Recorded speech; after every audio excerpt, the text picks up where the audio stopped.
नमस्कार, मैं विक्रम और आप देख रहे हैं हंगामा टाइम्स न्यूज। देश दुनिया की तमाम बड़ी खबरों को देखने के लिए हमारे चैनल को सब्सक्राइब करें और कमेंट बॉक्स में अपनी अमूल्य राय जरूर दें। देश दुनिया की तमाम बड़ी खबरों पर आइए डालते हैं नजर इस वक्त की बड़ी बुलेटिन में, जहां दिखाएंगे आपको कि आखिर उत्तर प्रदेश के विभिन्न जनपदों में किस तरह की बड़ी बड़ी घटनाएं घटित हुई।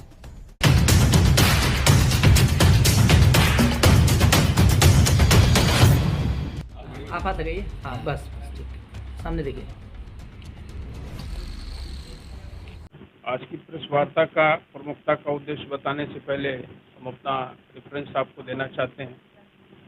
और वैसे आप लोग हमें भली भांति जानते हैं, लेकिन पुनः मैं एक बार दोहरा देना चाहता हूँ।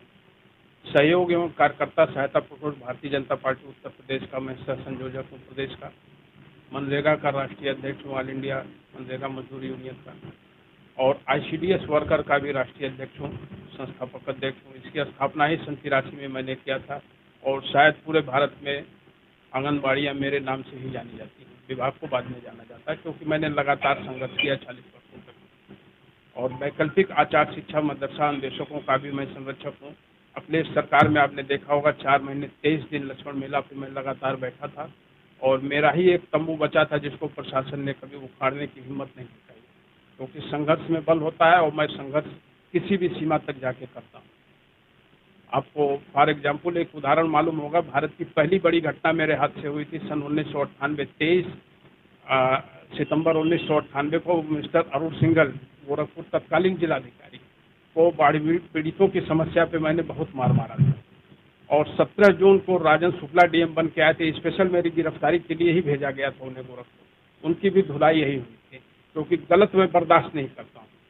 और इसीलिए मनरेगा मजदूर यूनियन में मैंने अभी तत्काल प्रदेश अध्यक्ष को हटाया, सुष्मिता राघव जो हाईकोर्ट की मानी जानी अधिवक्ता भी हैं, और उन्हें मैं हटाया हूँ स्वास्थ्य कारणों से। और उनके स्थान पे लखनऊ की एक तेज तर्रार बेटी मुझे मिल गई हैं कि मुझे ये मालूम है कि मनरेगा मजदूरों की लड़ाई अब मुकाम तक पहुँचेगी, तो मैंने तुलिका त्रिपाठी जी पे आज मुहर लगा दिया है, जिनका नियुक्ति लेटर भी आपके सम्मुख है।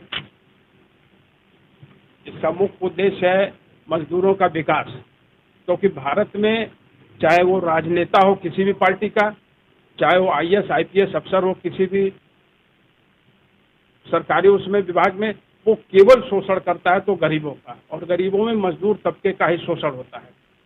मेरा मानना है कि यहाँ शोषण तभी बंद होगा जब मजदूरों की सरकार बनेगी। अभी तक मजदूरों की सरकार नहीं बनी है। No doubt Bharatiya Janata party बेहतर सेवा दे रही, इसलिए नहीं मैं कह रहा हूँ कि मैं पार्टी का वर्कर हूँ, सेवा बेहतर दे रही। पहली बार प्रदेश में और देश में लग रहा है सरकार काम कर रही। अब तक पार्टियां काम करती थी, पहली बार सरकार काम कर रही है। बेटियां सुरक्षित हैं, बहुएं सुरक्षित हैं, और ये सारी चीजें और माफियागिरी बंद है।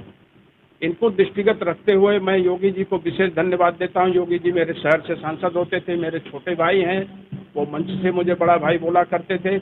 मैं उनको तहे दिल से शुक्रिया अदा करता हूँ। योगी जी दिनों दिन आगे बढ़ें, लेकिन मजदूरों का ध्यान दें। अभी हाल ही में आपने देखा होगा 2020 को मैंने एक घोषणा कराई थी माननीय आदित्यनाथ जी से, जिसमें आवास और पेंशन की सुविधा, जो मेरी मांग थी आवास और पेंशन की सुविधा मजदूरों को दिया जाए, उस पर सहमति बन गई है। कैबिनेट में प्रस्ताव पास हो गया है और जल्दी ही उन्हें आवास की सुविधा उपलब्ध कराई जाएगी। सारी सुविधाएं मैं मजदूरों तक पहुंचाना चाहता हूं, क्योंकि सबसे वंचित और शोषित कोई है तो मजदूर है। जिस दिन भारत का मजदूर शोषित और वंचित नहीं रहेगा, वो मेरे बगल में बैठेगा, उसी दिन भारत का उदय होगा, न्यू भारत स्थापना होगी, न्यू इंडिया की स्थापना तभी होगी। और इसीलिए मैं लगातार संघर्ष कर रहा हूँ। अभी क्या लगता है मजदूरों के लिए मौजूदा सरकार ने क्या कदम उठाए? और तत्काल में तो 2 डिमांड हमारी पूरी हुई है, पेंशन की व्यवस्था और मकान की व्यवस्था। अगर वो मनरेगा मजदूर हैं तो उन्हें आवास देना प्रधान की मजबूरी अब बनेगी। अभी तक कितने मजदूर वर्ग के लोगों को आवंटित किया है? अभी तो तत्काल कैबिनेट में पास हुआ है, अभी पारित हो गया है, अब वो आवंटित होगा। नहीं आवंटित होगा तो मैं अपनी ही सरकार में झंडा डंडा उठाने के लिए मैं मशहूर हूँ। और जो नई जिम्मेदारी मिली इसके बारे में क्या कहेंगे? मेरा नाम तुलिका त्रिपाठी है और मैं अभी भाजपा में प्रदेश कार्य समिति में सदस्य हूँ, कार्यकर्ता सहायता प्रकोष्ठ में। और अभी मुझे मेरे भाई साहब के द्वारा मुझे बहुत बड़ी जिम्मेदारी मिली है और मैं उस जिम्मेदारी को पूरी ईमानदारी से निर्वहन करूँगी।